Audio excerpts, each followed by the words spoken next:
Please welcome to the stage Tim Kulikin, Chelsea Riggs, Stephanie Bennett, and Rahul Malik.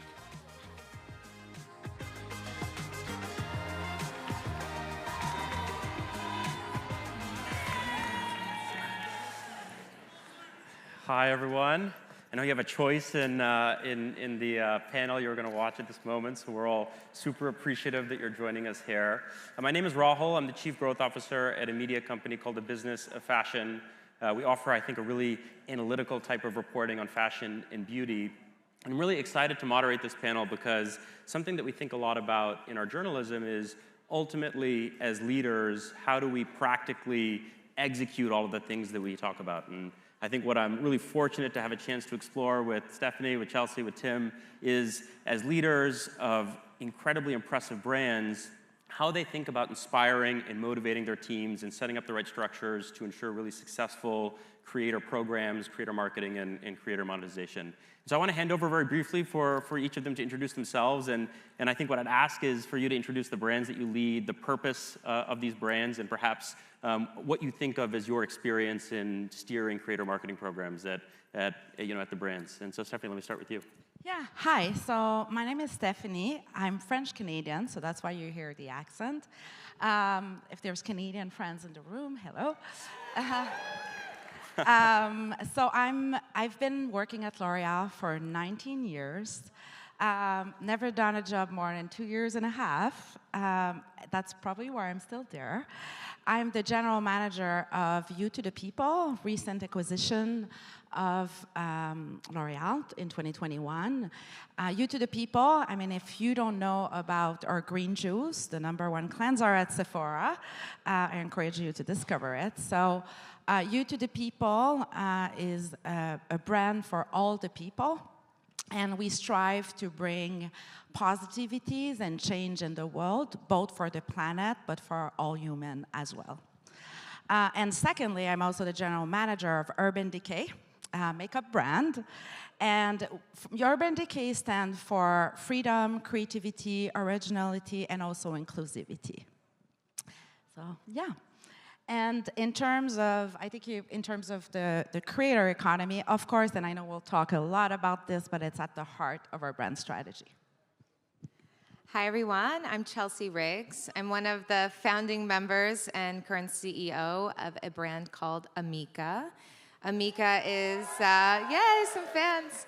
Amika is a salon-raised brand. We were born in 2009 in Brooklyn, New York. If you're familiar with Brooklyn, it's really the creativity and culture just pulses throughout the streets, and that really is at the essence of the brand. And we were inspired to create a brand that really resonated with us as consumers. 15 years ago, we saw an opportunity to create a brand that was really inspired with artful packaging that really gave you that sense of joy every time that you used it, that we had professionally vetted formulas that you could also use and understand how to use them at home.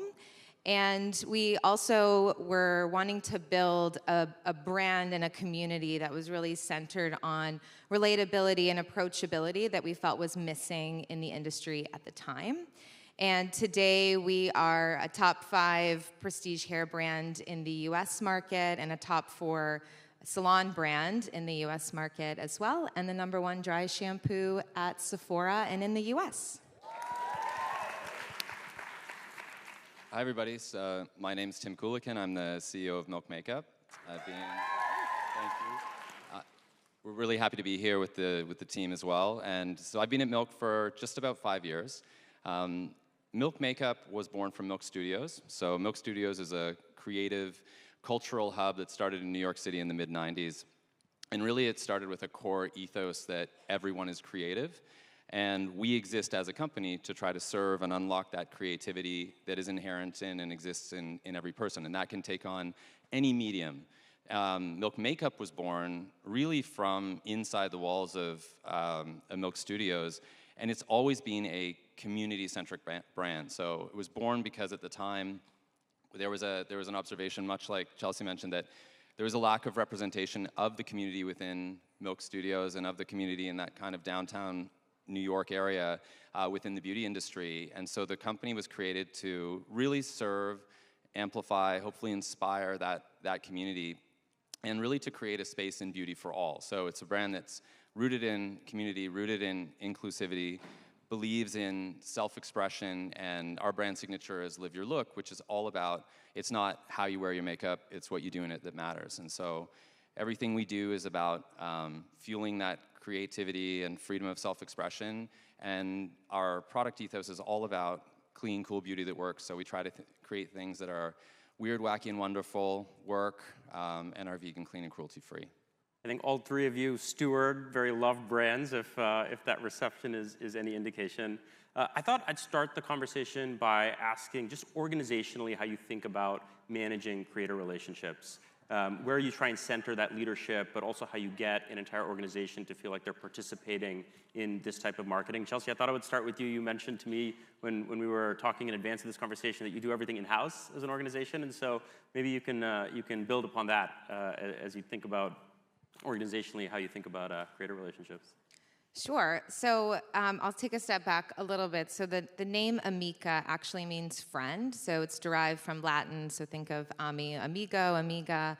And the spelling is from a really interesting language called Esperanto. Look it up. It's kind of cool. But it was a constructed language to unite the world under one language.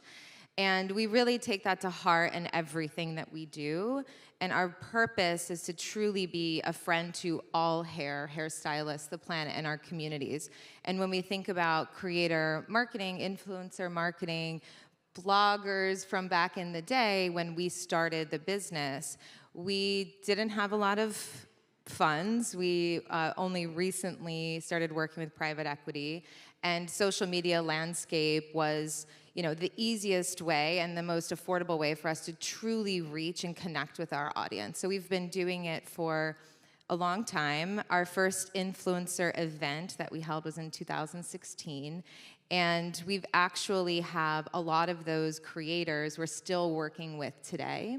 So it is a journey, it's not a destination, and we really think about how we build those relationships with our creators is the same way that we treat all of our clients and our customers as friends. We know their birthdays, we know their milestones, we celebrate with them, we find moments in how we can interject in their lives that makes it feel like a natural conversation for Amika to enter, as opposed to, just having paid relationships or campaign-based relationships.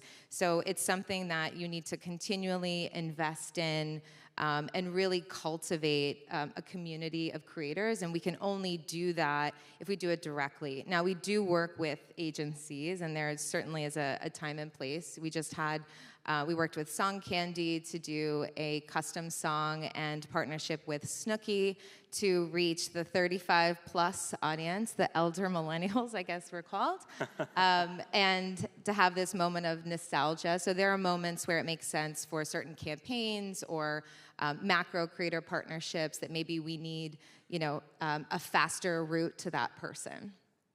Tim, you're the CEO. I'm curious, as the most senior leader, how do you think about your role in stewarding these types of relationships? How in the details do you get?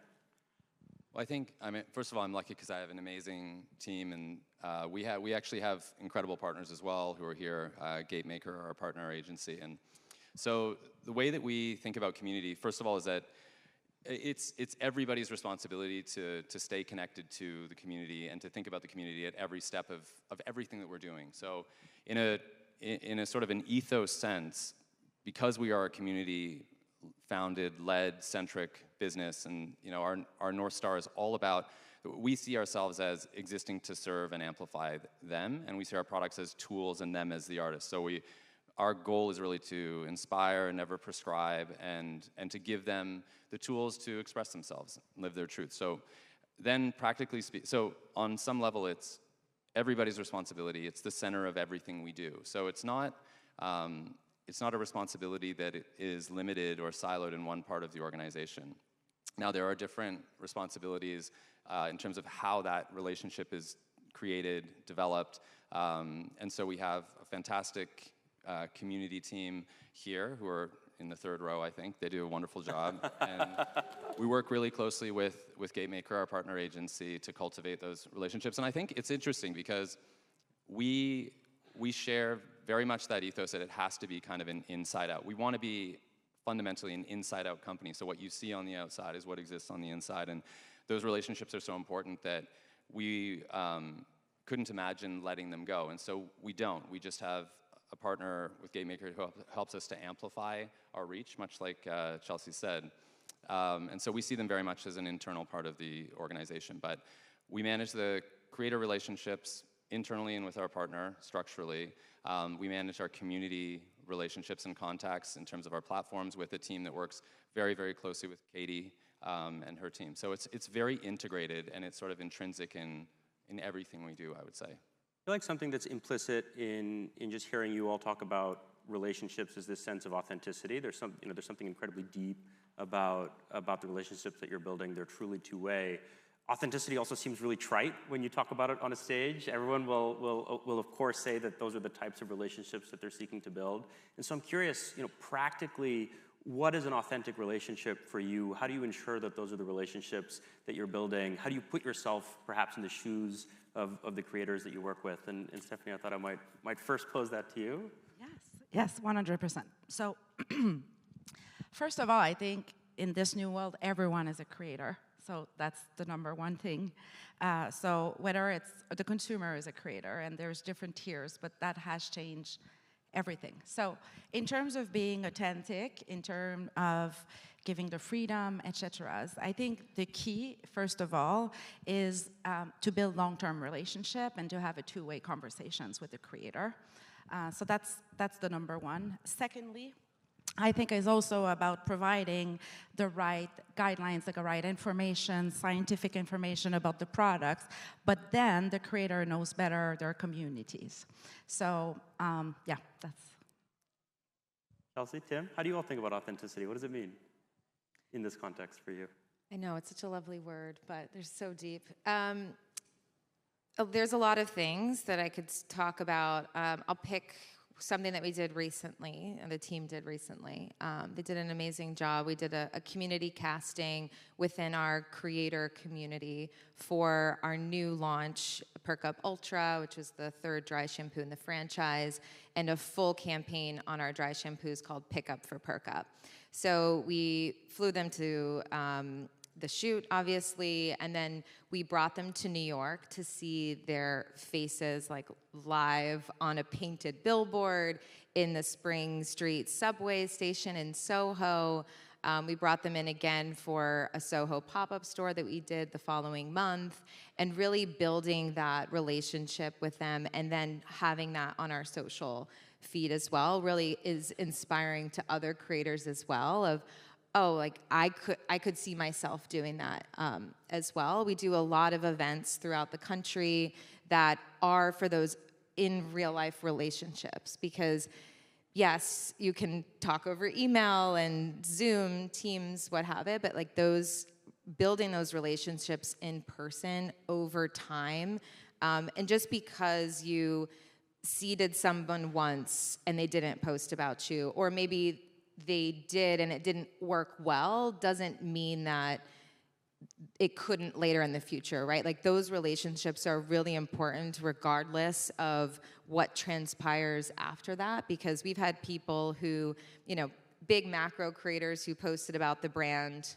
didn't really do anything, but then they actually introduced them to the brand and they started posting about the brand organically, and those posts picked up later on, because people can read through the authenticity of a paid partnership, and you try those moments, you do everything you can to make sure that the influencer is aligned with your brand values, that their community is aligned, and it all makes sense. But sometimes it doesn't just land because it's a paid partnership, but making sure that you invest in those relationships makes it that true authentic conversation. There's something long-term here, I feel like, that's implicit. Exactly. Relationships are up and down, but as long as it's not an overnight thing as much as we all would love for it to be.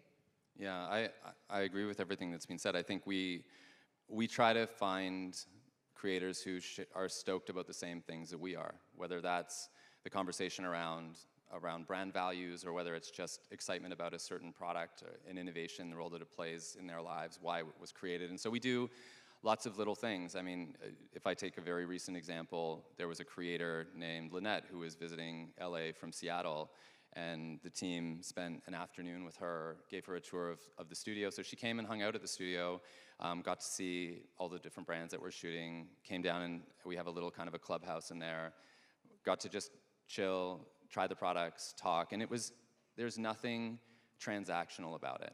And she got to meet the whole team, and so I think it's just, in a way, how would you want to be treated in your life, and what makes you feel valued and special? I think that the people that go one step further and do something, not because you're already famous or they're wanting something from you, but because there's a genuine kind of stoke, what I would say, around something, and you build a relationship from there. And I think over time, when you think about your community, that is what really creates a lot of value. And let's be clear, the creators are trying to, this is a business for them as well, and it's a business for us. And so I don't think that ignoring that aspect of we're both hoping to get something out of the relationship, I think it's genuine to say, yeah, that's a hope. But if you enter the relationship with an expectation around that, you're not going to get something that is powerful in terms of the connection. And if I take an example, so we all know Michaela and sort of how powerful her platform is.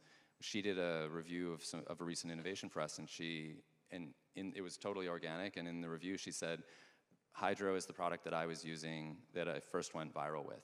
And Milk we've been friends with her from the time that she was a BA in Ulta still. So I think that taking the long-term perspective and approaching it with humanity and looking for those points of commonality, and understanding, though, that it is important that the transactional element, we lean into it. I mean, when we meet people who are trying to be full-time creators, that's a big life decision. They're choosing not to do something else or to do it because they believe they can make it. And I think that, so investing in them, making sure that they have the products, making sure that they have the support when it comes to paid, when you can give it to them, is an important part of it. I think, and he's not on stage, but actually last night we were talking with somebody who I really admire in terms of their ethos, which is Mehdi, who was at NYX and then is now at Rare. And one of the things that really struck me with the way that he's always approached this is with he's just human. And I think if you approach it that way, you get an incredible, the business comes from that. Yeah. And if I can add one thing that we've also been doing, so for You to the People, it has always been about doing regular events. And we see, the big events, like big dollar investment, but to build those authentic relationship and trust on the long term, this repetitions of small event communities where you get to know each other has been extremely powerful also to build long-term relationships that are authentic and where there's trust. It's what I think about, I guess, of a really powerful friendship, is the sense like the other person's just always going to be there. And obviously, like, there are practical limitations of that, but that's the sense, I feel like, that we're all trying to create. Stephanie, I'm curious, you can, I feel like, offer us the most comparative perspective of what it's like to perhaps channel brand purpose and brand vision using creator relationships, because you work with two brands that I feel like are very unique in their own ways. Urban Decay is about showcasing this incredible individuality. With You to the People, there's a real social purpose and social mission. So just talk to us about how you think about channeling creator relationships, in a way that serves the brand's fundamental point of view and ethos. Yeah, so it's in fact a very interesting position. But the reality is, I don't think in this new world there's a one brand fit all for everybody. I think it's two very distinctive brands with very specific communities that have specific needs. So in terms of You to the People, the purpose of this brand, as I mentioned at the beginning, is really about making change in the world, like radical acceptance, sustainability, is making the planet better. So the way we engage with the community is very different than with a brand like Urban Decay, which is more about artistry, creativity, originality. So it's different communities with different needs. And the difference in how we approach it between the two brands is really about who is your community? What are the needs of, For you to the people, the communities and our audience have very specific needs. In skincare, it's different, you know, versus on makeup, which is very competitive and with a scale of different brands. The consumer has different expectations. So it's really about making sure that you know who you want to talk to, what are the needs of the community of who you work with, the creators, and making sure each teams, you know, are very close to the purpose and that they deliver it to the communities. Chelsea, you told me when we were talking in advance of this that you think about a few audiences. You have a consumer audience, you have a prosumer audience. And so talk to me about how you see the differences in reaching both of those audiences and perhaps the role of creators in working with both. Yeah, we see there's actually almost two types of prosumers, right? There's, in the sense of the creator space, so there are professionals who they may or may not still practice behind the chair, and they have a lot of content that's really geared towards consumers and demystifying hair and how to achieve certain hairstyles. Like Maddie Loves Hair, or Matt Loves Hair is a huge creator of ours we've worked with for many years, and that's his style of content. We also have a group of what we call our pro-to-pro creators, and they are the ones who are doing the more rich, educational training of other stylists, right? Inspiring them for different techniques. And we think about them as different groups. And then we also have our more consumer audiences. And beauty, as we all in this audience who are in the beauty industry know, it's super competitive.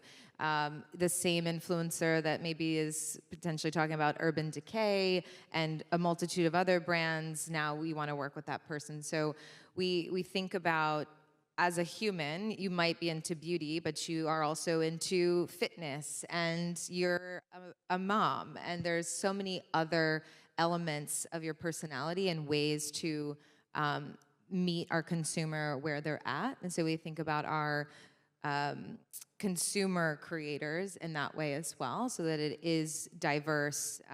It also has diverse perspectives as well. And it is important to us, you know, stylists are the #1 awareness driver of the brand, even still after all of the growth we've had in Sephora with our EMV growth and creators. So we really put the stylist at the heart of everything we do, and that is also something that's important to us on the creator front. Tim, in terms of maybe working practically with creators, you made this comment to me earlier that you think you're really good at the brief. And I'm curious what you mean by that. Like, what makes for this really good brief? Is it super long? Is it super detailed? Is there just something philosophically about the approach and the clarity of what you're communicating that seems to work? I think what we've learned, and we've gone through lots of different iterations about this, but fundamentally, when you think about a creator, they are creative people. And so what we try to do is make sure that we're giving them enough information about what we think this thing is that they can take it and run with it and make it their own. I think when we get so to us, a great brief is a brief where we share our perspective on, if we're talking about a product, on this is why we created this is why we think it needed to exist, this is how we kind of see it fitting into people's lives. What do you think? And that's the story we want to hear. And so we're not very prescriptive. In the same way that the product ethos is about inspiring, never prescribe, we think a great brief is inspiring, never prescribing. And we think that when we do that, and we recognize that creators are super creative people, and they have very strong points of view, and they often, if not always, make our product better than what, you know, their perspective is incremental to what we thought it was. We're not looking for a creator to tell us everything that we already know about the product, or to tell their audiences everything that we already know about the product. If they see elements of that in there, great. But I think what's always inspiring, and also when we work very closely with our partners at Tribe, you know, to look at what is actually resonating. What resonates is when the creator gives a unique perspective that's personal, that's genuine about why this product is worth knowing about and trying. So the brief is inspire, don't prescribe. A good brief is very iterative. I guess it's always in draft until it isn't. But for quite some time, we just have a minute left, and so I thought the last question that I would ask all of you is just how do you yourselves stay current And I mean that in as many contexts as possible, in terms of familiarity with different platforms, in terms of familiarity with different content types. Are you on your phone every night, just feeling like you're experimenting yourself and have to consume a ton? Are there different maybe techniques that you use to stay on top of everything? Who's going first in 14 seconds? I guess I will, because my mic's on. I don't. I don't think anybody realistically can. I will say that hire amazing people and have a really great purpose and vision that inspires your team, and that they can transpire that into everything they're doing, and including creator marketing. And yes, I spend too much time on TikTok and Instagram like the rest of us, but it just really reminds me that there really are people out there for everyone, right? There's not like there's 5 creators and we're all kind of pining for them. So I think you're always uncovering people, and we're sending we have Slack channels and Instagram groups where we send people that we really love and want to work with. And yeah, I think the overall hire really great people. I would say all the team members, and we talked about the people that are really working on advocacy and influence, but I think everyone in our team ultimately is on social media, and I think the key is to make it a topic as an organization. So for me, it's not just one team, it's the collective team, and taking the time to just talk about what's happening, what is new, and to go and test and learn in it too. And I love when the teams come back, and that's how I learned the most of, hey, we tried this, it didn't work. Oh, cool, why? And oppositely, if it works, or if there's a new creator or a new trend on something that is rising, it's the team. So, and then I would say the morning. So my first 30 minutes, most of the time with the tea, is sitting and just reading. And in most of the cases, not just going through the feed, but it's going into the comments. And I think it's such a pleasure in this world to have direct access to what the consumer have to say, versus in the past we were a bit blind. It's a privilege. Yeah. I totally agree. Tim? I agree with everything that's been said. I would say that from a team perspective, we try to create collectively a culture of safety so that people can kind of bring their whole selves. When they bring their whole selves, they are willing to share kind of crazy, radical ideas. And as Stephanie said, if you embrace those and let them run with them without the fear of this has to work now, then you learn and you continue to evolve. So I think trying to create a culture of safety where people are speaking up and sharing their ideas will lead to creative outcomes and experimentation. And then separately, getting out there, because I think the world can be, in an algorithmic world, the world gets very narrow very quickly. So doing things like this and having the opportunity to meet great people and share perspectives is the other thing. It pulls you out of it a bit. Amazing. Well, everyone, please join me in thanking these 3 amazing panelists.